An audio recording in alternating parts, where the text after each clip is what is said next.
Hello, അപ്പോൾ നമുക്കിന്നൊരു day in my life കണ്ടാലോ. പെസഹ വ്യാഴം രാവിലെ എഴുന്നേറ്റു, ചായയൊക്കെ കുടിച്ചു. പിന്നെ മമ്മിയെ അടുക്കളയിൽ കുറച്ച് ഹെൽപ്പൊക്കെ ചെയ്തു. എനിക്ക് ഹെൽപ്പ് ചെയ്യാൻ മാത്രമേ അറിയൂ കേട്ടോ. പിന്നെ കുറച്ച് കഞ്ഞിയും പയറും മീൻ വറുത്തതും കൂട്ടി രാവിലെ കഴിച്ചു. പിന്നെ നമ്മൾ പെസഹ വ്യാഴം ആയതുകൊണ്ട് ഈ ഇഞ്ചി അച്ചാറും ഉള്ളിക്കറിയൊക്കെ ഉണ്ടാക്കാൻ പോവാം. അപ്പോൾ ജസ്റ്റ് അടുക്കളയിലൊന്ന് ഹെൽപ്പ് ചെയ്യാം. എനിക്കൊന്നും ഉണ്ടാക്കാൻ അറിയില്ല കേട്ടോ. ചുമ്മാ ഇതൊക്കെ തന്നെ എൻ്റെ പരിപാടി, ഇങ്ങനെ ഹെൽപ്പ് ചെയ്യാം. പിന്നെ ഞങ്ങൾ വൈകിട്ട് പുറത്തോട്ടൊന്ന് പോയി കുറച്ച് ഡ്രസ്സൊക്കെ മേടിക്കാൻ. ഈസ്റ്ററൊക്കെ വരികയല്ലേ. പിന്നെ വൈകിട്ടൊരു 5:30 കഴിഞ്ഞപ്പോൾ ഞങ്ങൾ പള്ളിയിൽ പോയി കേട്ടോ. എന്തൊരാളായി പള്ളിയിൽ. എന്നെ കെട്ടിച്ചുകൊണ്ട് വന്നേ കേട്ടോ ഇങ്ങോട്ട് കൊച്ചിയിലോട്ട്. ഞാൻ കൊല്ലംകാരിയാണ്.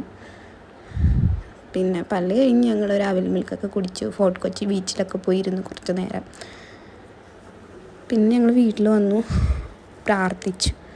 പ്രാർത്ഥിച്ചിട്ടാട്ടോ പെസഹ അപ്പമൊക്കെ മുറിക്കുന്നത്. അപ്പം പപ്പയാണ് മുറിച്ചത്, ഹസ്ബൻഡിൻ്റെ ഫാദറാട്ടോ. അപ്പോൾ പപ്പ മുറിച്ച് എല്ലാവർക്കും തന്നു, ഞങ്ങൾ കഴിച്ചു. ചാനൽ കാണുന്നവരെല്ലാം ഒന്ന് സബ്സ്ക്രൈബ് ചെയ്യണേ.